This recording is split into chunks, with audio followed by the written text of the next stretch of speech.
ladies and gentlemen, dear supporters, dear followers of the Im Tirtzu movement, I would like to welcome you to a special edition of the Salon for Zionist Thinking of the Im Tirtzu movement.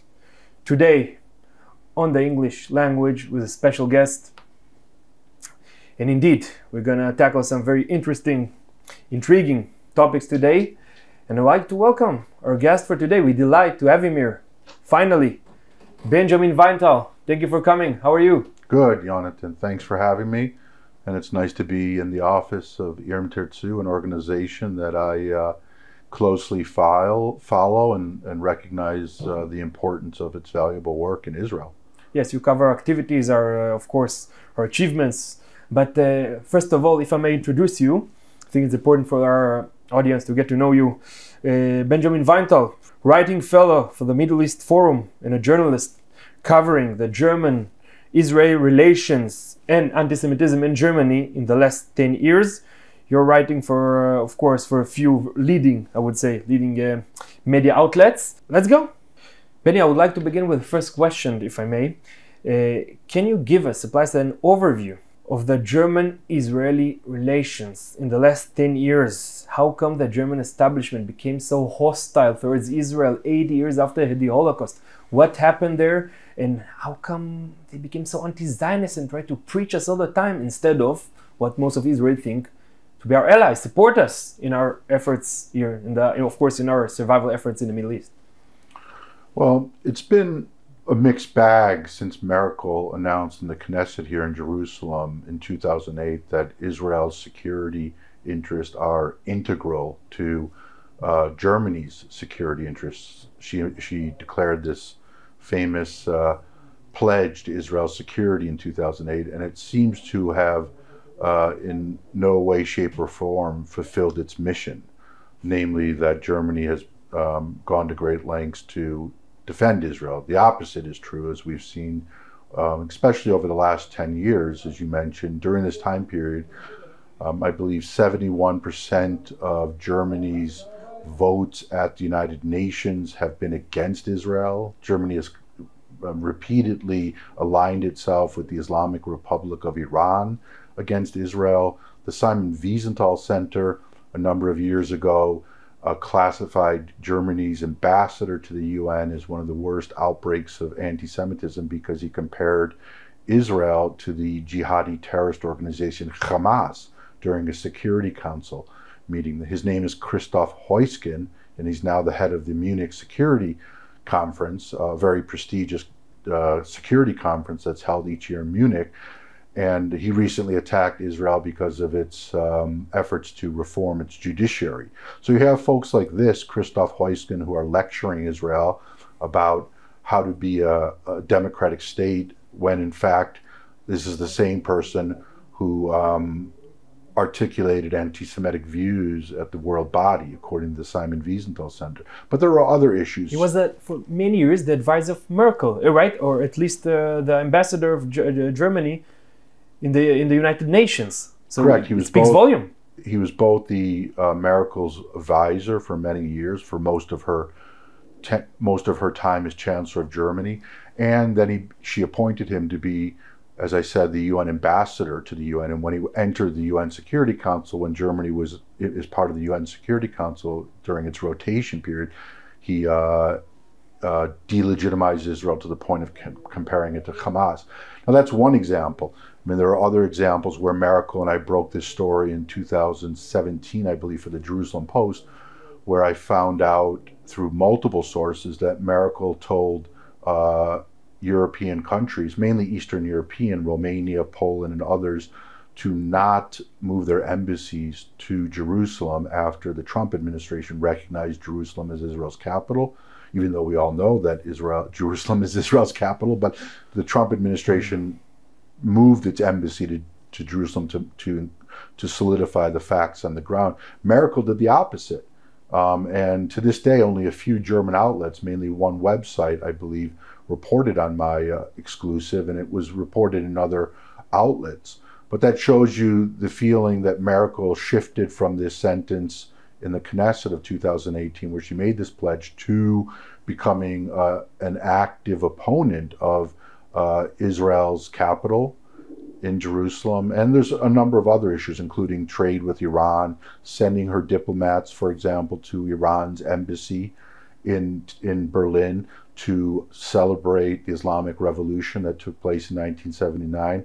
And a cornerstone of the Islamic Revolution in Iran is the obliteration of Israel. America was sending diplomats, or at least greenlighting them, not stopping them from going to the embassy to celebrate this revolution. Unbelievable. We can also, on this occasion, also remind our viewers the first European, I would say, Western diplomat to land on Iranian soil after the sanctions were lifted. He was, of course, the vice chancellor, right? Zygmunt Gabriel. He was the vice chancellor or foreign minister at that time, and he named and shamed Israel on 2 different occasions as apartheid states, and nobody mentioned it in Israel. Right.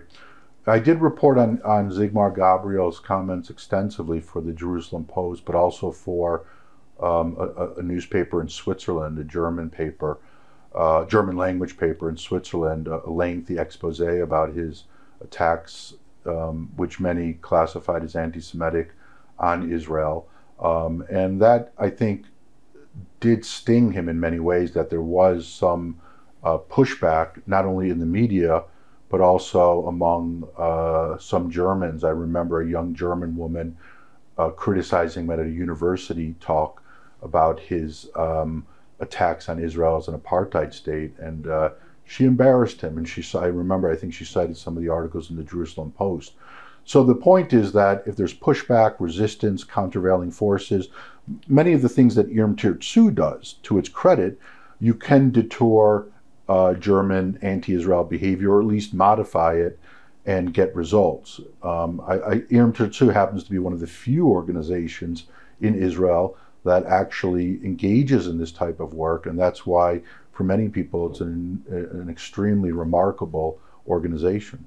Indeed, Benny. And we can also, of course, remind our viewers and to repeat the fact that an historical action took place 2 weeks ago during the demonstration, the protest in front of his residence in Herzliya Pituach in West Herzliya. And Yom Tirtzu weren't a part of it. I mean, officially, we were there to support, but can you shed some light on it? What exactly happened this day, so our viewers would know? Sure. Well, the German ambassador to Israel, Stefan Seibert, who worked as Chancellor Merkel's spokesman for many years, former television journalist turned diplomat. He hasn't been in his post he's been in his post for roughly a year. I think in the first or second week of August is his first year anniversary. But within the last 11 months, his main job has been to serve as sort of a junior personnel department or human resources department for Palestinians, and one could argue Palestinian terrorists. It strikes me when I review his record, this is someone, Seibert, who should be assigned to Ramallah as a diplomat rather than Jerusalem. And what's remarkable about Seibert, and this is the first time I've experienced this, at least publicly, where it was leaked, the first time in over 20 years of my journalism where the foreign ministry in Israel, Jerusalem, rebuked him a few months ago, I believe in June, early June, we're not sure of the exact date, for honoring Palestinian terrorists at an alternative memorial. Disgusting. On one of Israel's most important days, the memorial for the fallen soldiers and other victims of terrorism. So a group of Israeli NGOs, many of them representing veterans, disabled veterans, victims of terrorism, like the Choosing Life Forum, etc., showed up at the ambassador's residence and protested him at Never an happened event. in the last 60 years from the time the German-Israeli relations were established. It never happened before. That a demonstration took place at a residence. Yes. Yes, that's my. So the point is that Stefan Seibert has produced so much outrage among ordinary Israelis and Israelis who are fighting terrorism that Israelis went to his residence outside of Tel Aviv, and it was, I believe, in Netanya? Herzliya, excuse me. Next to the beach in Herzliya Pituach, West Herzliya, yes. Herzliya, to protest his actions, and he then, I was told from sources, complained to the Israeli Foreign Ministry. The Israeli Foreign Ministry just told me that they don't want to comment on the matter, which is a sign that he complained about this protest. So this is someone in other countries who would probably be recalled by their government. I know Irm Tutsu, in fact, I quoted you in an article. Yes, I remember. Where you, John, by the way. Where you, Yonatan Shay, called for Seibert to resign. Most foreign ministries, in my view, would probably recall their ambassador after he engaged in these types of actions. And one other action I should mention is during Israel's Independence Day, he ordered the German fighter plane or planes to, I believe it was one plane, to not join the Italians, the British, and the US in their flights over Judea and Samaria, because he views this as occupied territory, putting that in scary quotes. So this is, the Israelis invited him and the German Air Force to participate, and then he went ahead, as Caroline Glick told me from an Israeli analyst, he then went ahead and insulted Israel through his actions. Indeed, it seems like almost everything it does have something to do, is related with undermining against Israel's sovereignty. And I think this burst of outrage in front of his resident wasn't something, spontaneous. The Israeli couldn't take it anymore, at least the Zionist part of the society. The conservative couldn't put up with it anymore. And indeed, we're talking about Seibert, but we should not forget, he's representing the foreign minister, the German Auswärtige Amt, the foreign ministry. And I would say they have some very creative methods of making sure that there won't be a strong pro-Israeli scene in Germany. They control everything through their funds. They finance almost everything which has to do with the German-Israeli relations, including the biggest pro-Israel organization in Germany. And basically, they pull the string there through the budget, almost €500,000 per year. They finance more than almost 95% of it. And a man who supports Israel would have to dance according to their violin, of course.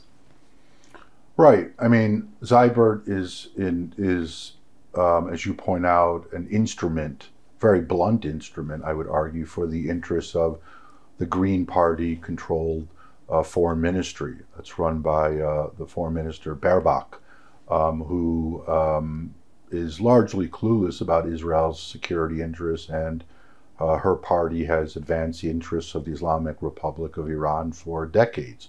It's one of the worst parties in terms of pro-Iran regime support, and they have this party, and I've documented this over the years. The Green Party has a serious anti-Semitism problem that they won't confront. In fact, the party was founded, and they won't acknowledge this either, by former Nazis after World War II. A number of the key party founders were Nazis. I've written about this in the Jerusalem Post, but they won't address their own history on that topic.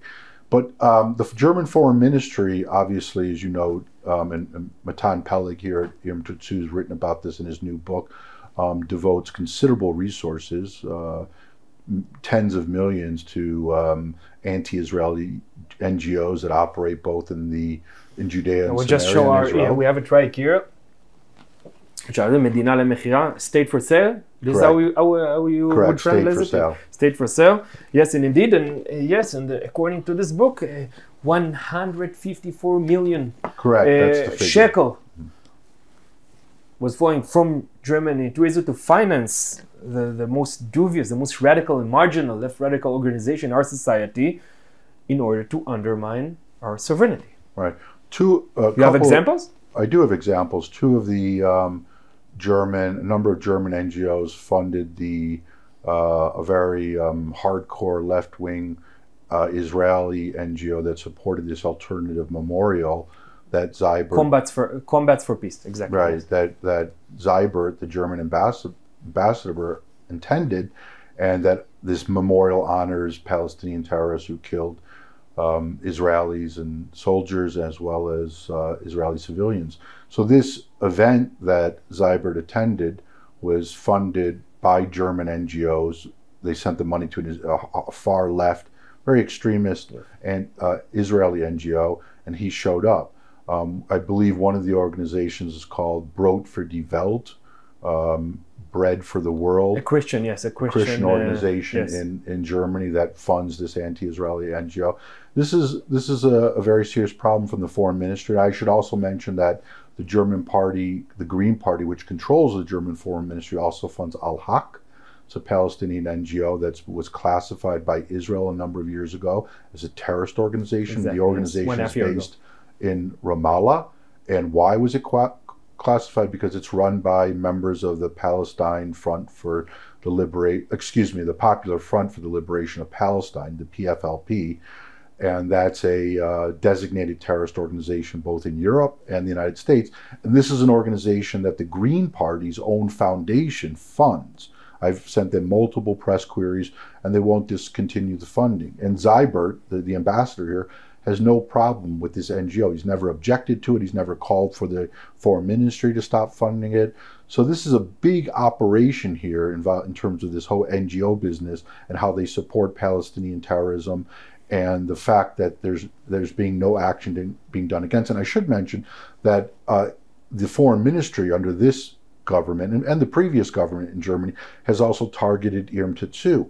They target, that is, it doesn't matter if it's a conservative foreign ministry or a Green Party run foreign ministry, left or right, they target all Jews who they view as critical, conservative, who fight Palestinian terrorism, who fight the Islamic Republic of Iran. So this foreign ministry and the current one have gone to great efforts to boycott Irm Tetsu talks, including a talk from you, Yonatan. We'll talk about it very Germany. soon. And that's, instead of working to stop Iranian regime and Palestinian terrorist organizations within Germany, their own territory, they're fixated on criticizing mainstream organizations like Irm Tetsu that are praised by Prime Minister Netanyahu, praised by former Prime Minister Bennett, and many other leaders of the Israeli government. So the Israeli post-Zionist elite, they at least try, give an effort to determine the tone in Israeli society.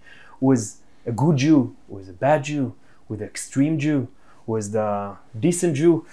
And indeed, Benny, they do everything they can, not only to destroy the German-Israeli relations, in their way of trying to controlling us, what we think, what we do, but also they're funding breaking the silence, the activities in Hebron, of course, delegitimate of the Jewish president in the seat of our forefathers. They also they're funding Peace Now, all the petitions in our Supreme Court, they just, in every possible front, they use their money to undermine us.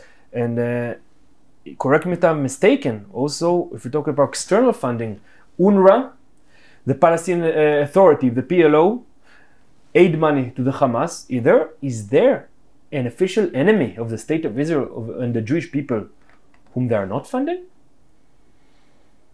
8 years after the Holocaust? Right. There's. What does you say on that? Germany is one of the main funders of UNRWA. This is the UN organization for folks don't perpetuate the refugees. Who exactly provides aid to Palestinian, so-called Palestinian refugees in Gaza and in Judea and Samaria.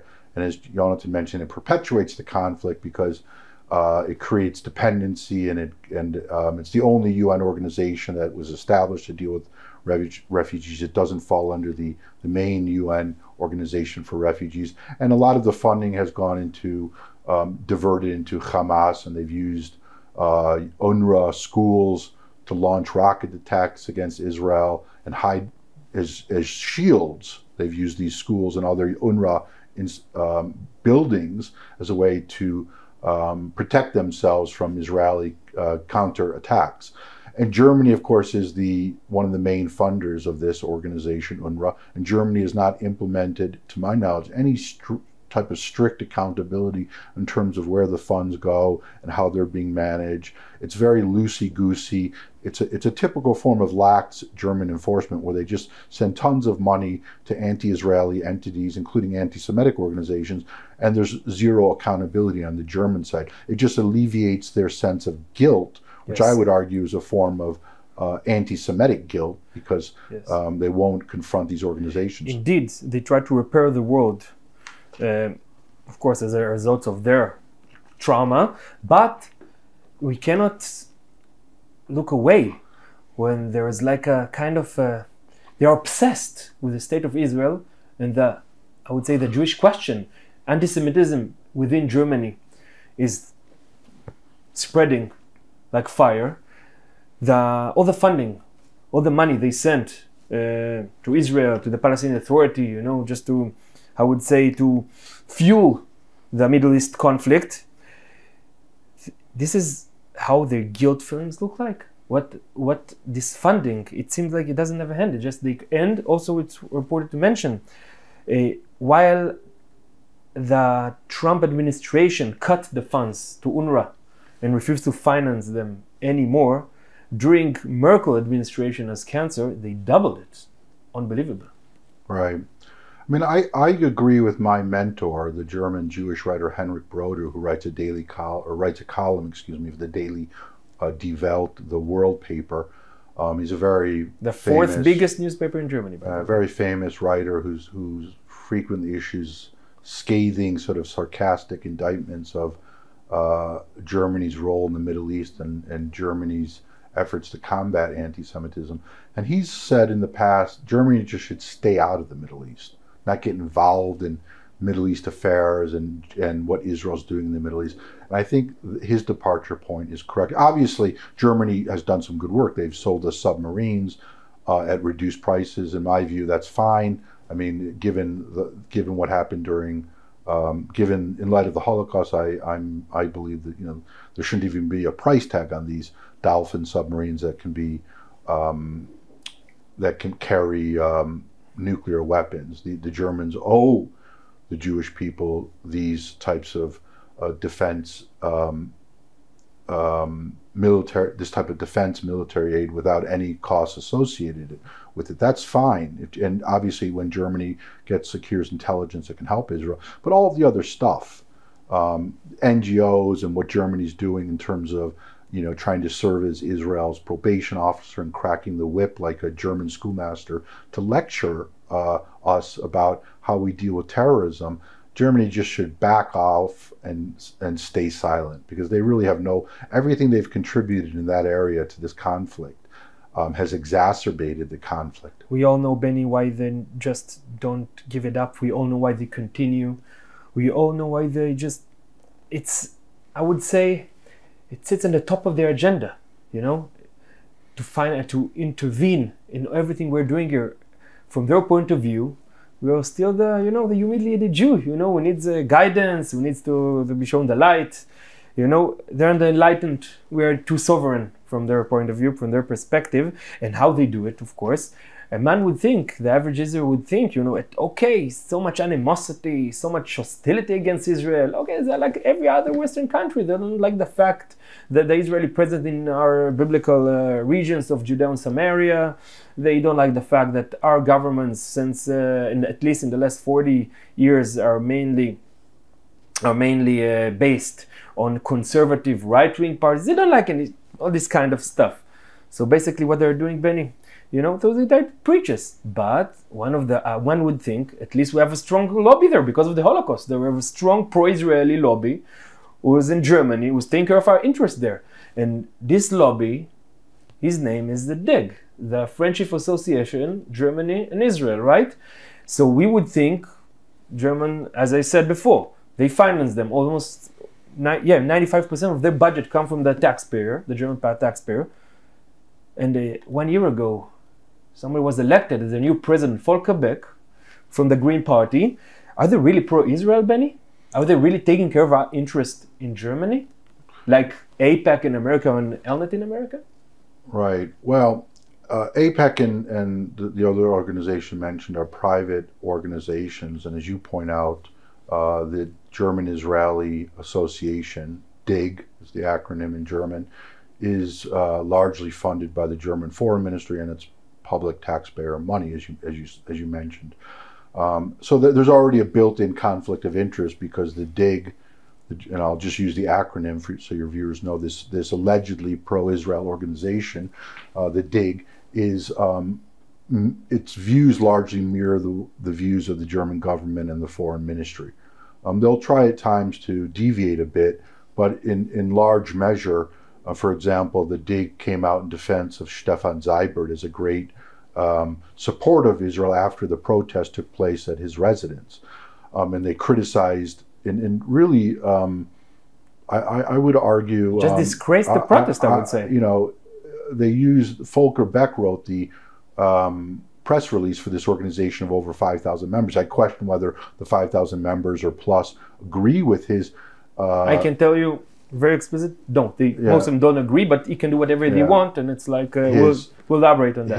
His statement that smeared Israeli former IDF officers, especially this organization that deals with disabled identities, and the organization Choosing Life, which represents the victims of terrorism. He defamed them and said that they denigrated the ambassador. So this is, again, I think this organization, the German-Israeli Friendship Society, was always sort of there as a fair weather friend, so to speak. You know, would issue nice statements. They never mobilized their members to protest against the government. Never. I've heard, and I think this your listeners will find this of interest. A senior diplomat at the Israeli embassy in Berlin told me many years ago that what is the DIG doing?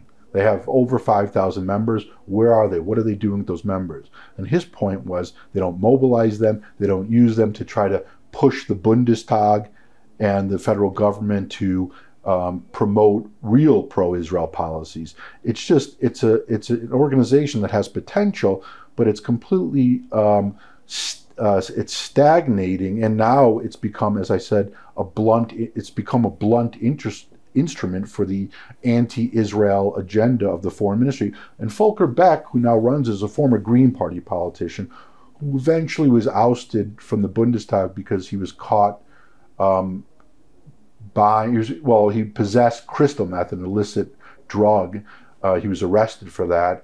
But he's had a very unsavory history over the years. He's been criticized by German Iranians, or Sabah Farzan, a very prominent German Iranian, for not confronting the pro-Iran regime views within his party. The Simon Wiesenthal Center has criticized his silence too. So he goes completely silent about all the anti-Israeli hysteria, anti-Semitism, and pro-Israel, pro-Iran regime attitudes within his party. Occasionally he might say something, but this is someone who comes from the left and is advancing the interests of a very hostile anti-Israeli Green Party that unfortunately controls the foreign ministry. Volker Beck, and you know this from first-hand experience, targeted you and Irm Chitsu and banned the organization from giving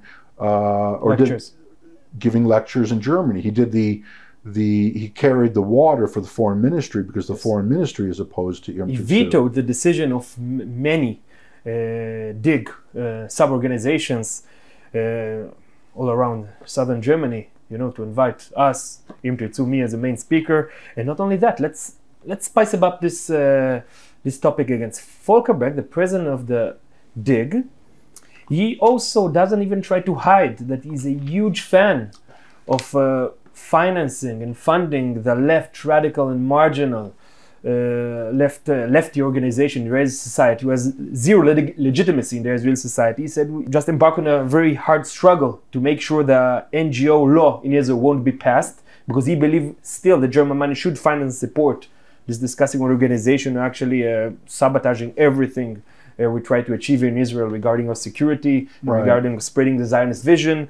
Not only that, he's not even trying to conceal the fact he would like to see a Judenrein, Judea and Samaria. He believes the settlers there are war criminals. If I would not use specific words, but compared Israel to the Russian dictatorship a few times, should he be should he at least be labeled as a friend of Israel? Can somebody take him seriously? All these kind of deeds? I think one can't take him seriously right now because he's turned the Dig into largely into an anti-Zionist organization.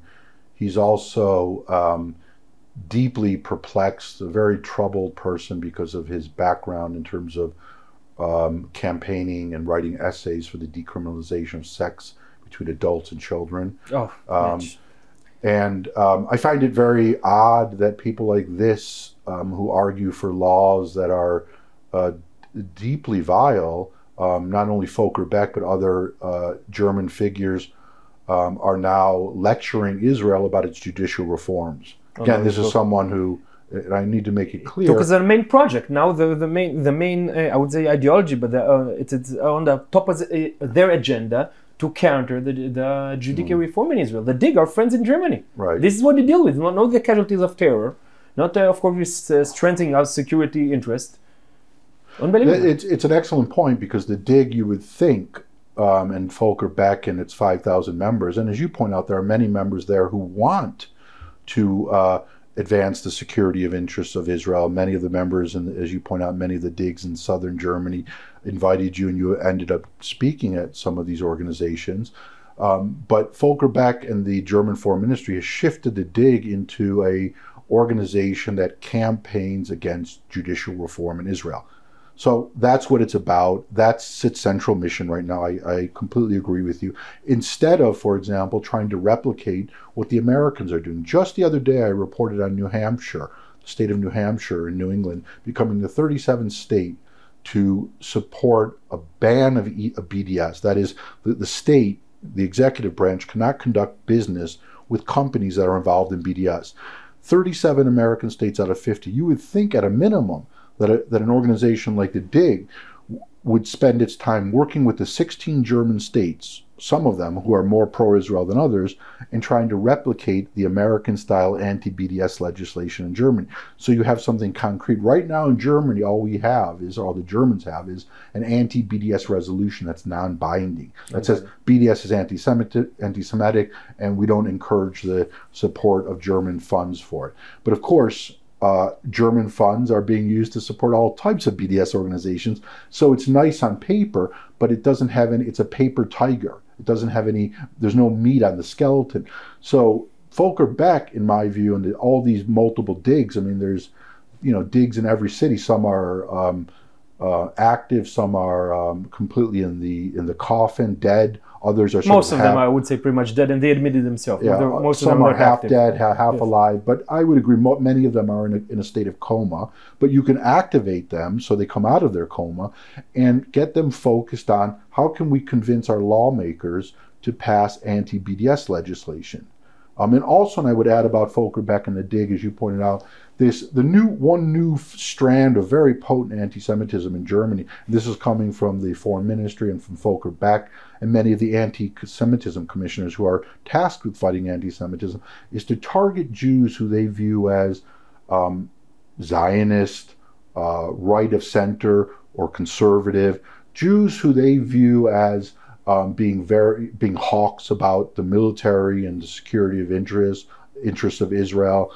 Too would fall into that category. So you have this situation where, as you pointed out, well, we want to categorize Jews into different camps. We have good Jews who are from breaking the silence, and we'll support them, a far-left anti-Israel NGO that uses anonymous sources to denigrate Israel's IDF.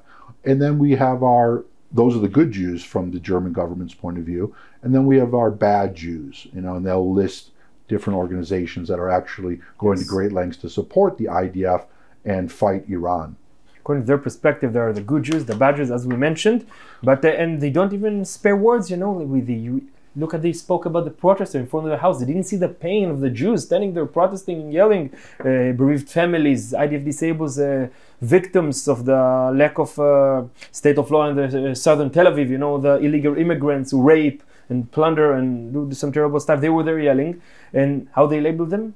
Extreme right-wing Jews, so easy. And, and they speak on this way when they're in a political correct kind of way. When they just let loose to everything they really think, they just refer to these Jews as fascist Jews, Nazi Jews, or for the extreme, in the most extreme kind of way. If I may, let me give you an example. Yes. Germany is now, practically every German state has hired a bureaucrat, an anti-Semitism commissioner, to fight anti-Semitism and foster Jewish life.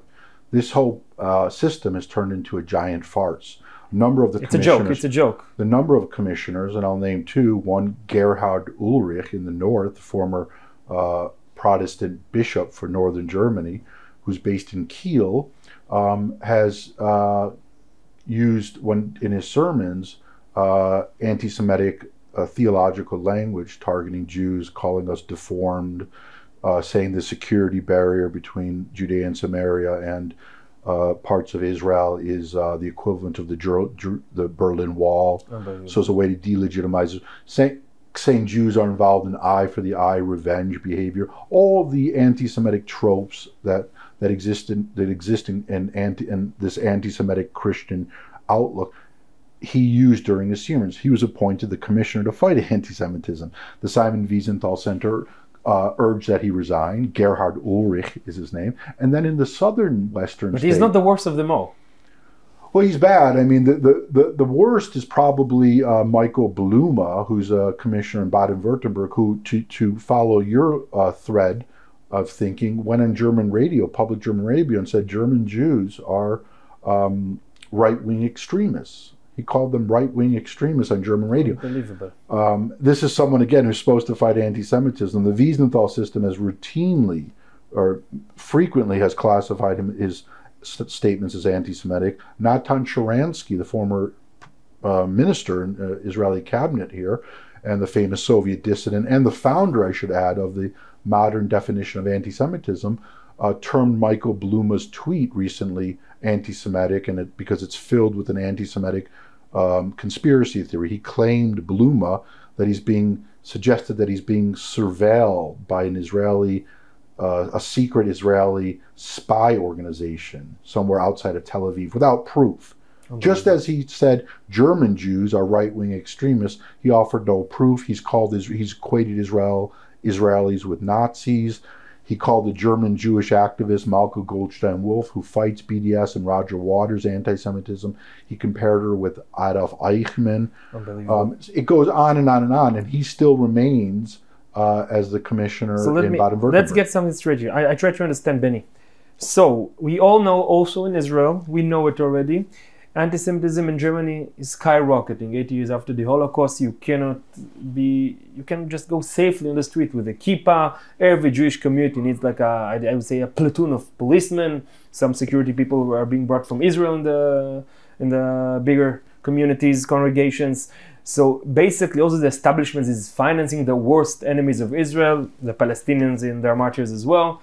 And so much animosity against Jews. So many things which, of course, the German cannot be proud of 80 years after the Holocaust. And this is their solution.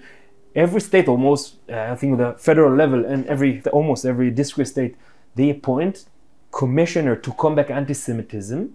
But these commissioners, in many cases, they need themselves a commissioner to combat anti-Semitism. They should be being taken care of themselves. I mean, I'm also a critic of this model because I consider it anti-Zionist, because it strips the Jews in these communities, and as you point out, they do live in fortresses. My view is they should all make aliyah as rapidly as possible. It's a golden cage, actually, because they support the local commissioners to fight. But they don't have a choice, I guess. They're going to go against the establishment to feed them. Exactly. The German Jewish communities are dependent. You can name the name of the congregations if you want. Sure. I mean, in Baden-Württemberg, Barbara Traub and the Jewish community in Stuttgart are largely subsidized or financed by the government of Baden-Württemberg and the federal government. So the inherent problem you have, or the inherent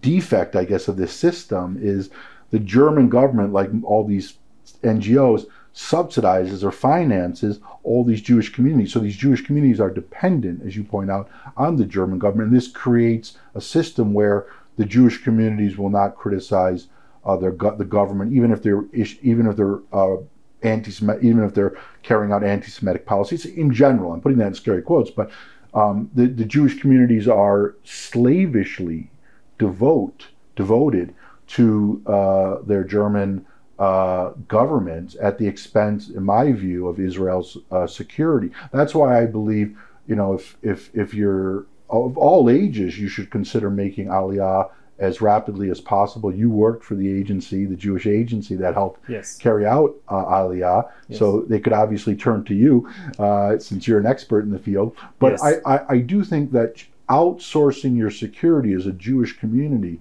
to a government, especially a hostile government, is not a prudent idea. You should engage in self-defense.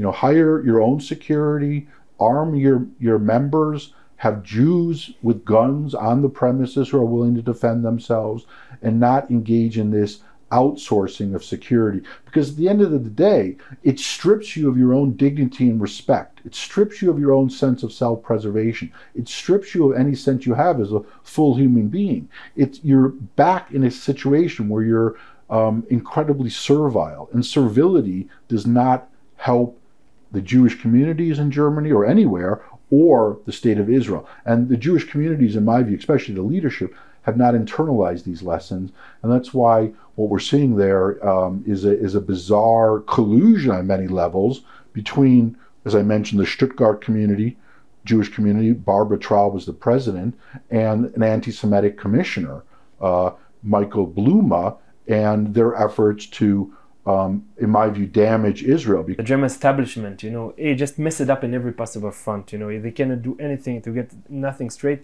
But I want to take this discussion somewhere else. And indeed, we speak about the German-Israeli relations.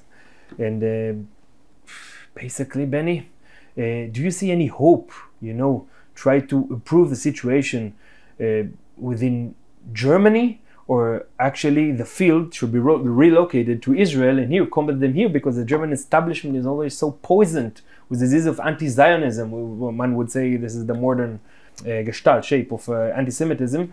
Where should be the arena of this whole conduct? Well, I think there's an interplay, obviously, between Germany and Israel in terms of how to strengthen relations. But my view has been, for many years now, is you need to create a base within Israel among ordinary Germans, a grassroots organization that would begin to mobilize in major cities and areas of Germany where there's pro-Israeli sentiments are high, and create not an apex style organization, but maybe something, graft the German ideas and relations and culture onto a German organization that could be comparable to an apex-style organization, but is a mass-based organization filled with members. What we've seen traditionally in Germany, and this has been my criticism, is top-down style pro-Israel advocacy, whether in the media, whether among some German officials. So the population of over 84 million Germans is largely divorced from pro-Israel activity. I'm quite optimistic, and this may sound shocking to many of your listeners, given what I've said for the last 45 minutes or so, that you can win over many Germans. There is a large constituency of pro-Zionist thinking in Germany, especially from many Christians.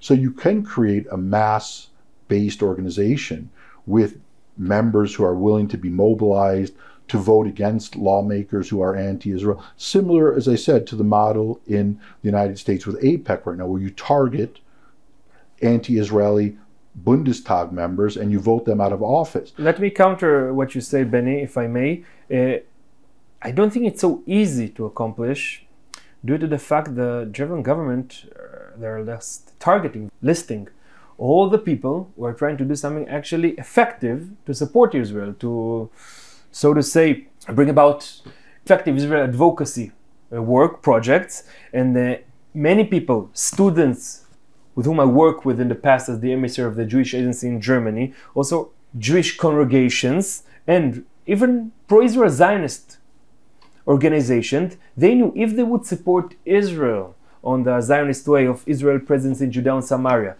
strengthen the Israeli army, be more aggressive against terror and finish off our enemies like you should do in the Middle East if you speak Arabic, if you know what I mean.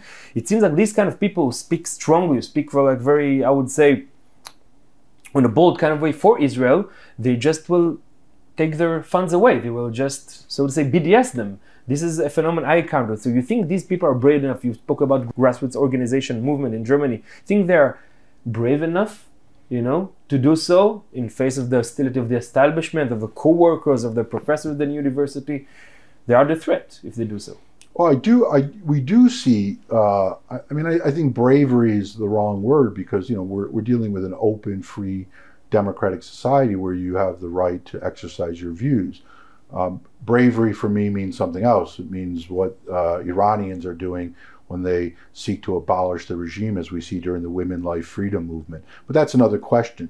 Yes. But I'll give you an example. We just last summer we hosted the German delegation, pro-Israel delegation in Hebron. We guided them around, and they didn't want to take photos. They said, no, if we're in Tirtzu, they will take our budget as pro-Israel organization. Right. We cannot do anything public with you. Well, that's my point. That's why, as I said earlier, I think you need to find private philanthropists in Germany and Sweden and Austria who will fund private organizations where you don't rely on government funding. And then once you build up the numbers based on this seed money, you then begin to ask members for membership fees. You ask members who are, some of whom may be independently wealthy, for large donations, similar to the American model and other countries where you have that type of system. I don't really see it working any other way. I think the key here is to divorce yourself and divorce these organizations from the German government, from public funds, and work on private funding and membership-based organizations that are independent of the government.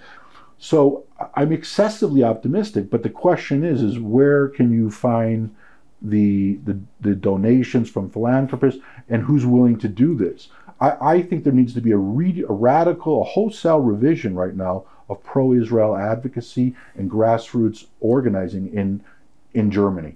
Indeed, Benny, I must admit I'm a bit pessimistic on this one. When they're used to the fact of being fed, from the government, like fish, when they get their food, coming from above, it's very hard to change the German mentality. Hopefully, because we have this principle of in Judaism, of the principle of tzedakah, charity, donation. From my pocket to your pocket, I fulfill a mitzvah. And last questions for today, before we need to conclude. Of course, it was a pleasure talking to you, Benny. To try to achieve an effective hasbara work, to make people here in Israel understand how actually hostile and anti-Israel the German establishment is. And I'm talking about the academia, I'm talking about the media, I'm talking about the government, the public officials, the elected politicians. How we make people in Israel understand they are not who we think they are, the Germans of today. Again, I would put this within the context of a campaign, because the goal here is not to turn Germany into a human punching bag to the point where it doesn't help Israel, that Germany just abandons Israel on all levels, because there is some, again, low intensity help, I've been told, in different forums where Germany occasionally votes with Israel, or Germany might push a couple of pro-Israel measures. But again, I consider those anomalies. That's not the standard. So in terms of the Israeli public, I think obviously the work that Im Tirtzu is doing, where you write articles, as you recently wrote an article in the Im Tirtzu publication. I'm sorry, what's the name of the publication? Mirror Magazine, Mara, the official magazine of the Im Tirtzu movement. Right, thanks for sending that to me, by the way. That article, which Mara Magazine, soon in English as well, is a very important article, because it's in Hebrew now, and it will come out in English, but the Hebrew article is very important, and that should be circulated. So those types of things are very important. But also the demonstrations, where you, even if it doesn't garner initial media attention, that shows that there's resistance out there and people are educated through these demonstrations. Because as I understand it, Seibert, the ambassador, refused to even meet with a number of these Israeli organizations, yes, that day. Thank you for the input, some food for thought, and indeed we're proud within the Im Tirtzu movement, to be a leading actor in exposing the real intentions, the real, I would say, anti-Zionist agenda of the German government in recent years. also through and via the foundation, the political foundations who are doing whatever they want in Israel with zero accountability in Germany. So Benjamin Weinthal, thank you very much for coming to the Salon of Zionist Thinking. Thank you very much for coming. It was amazing.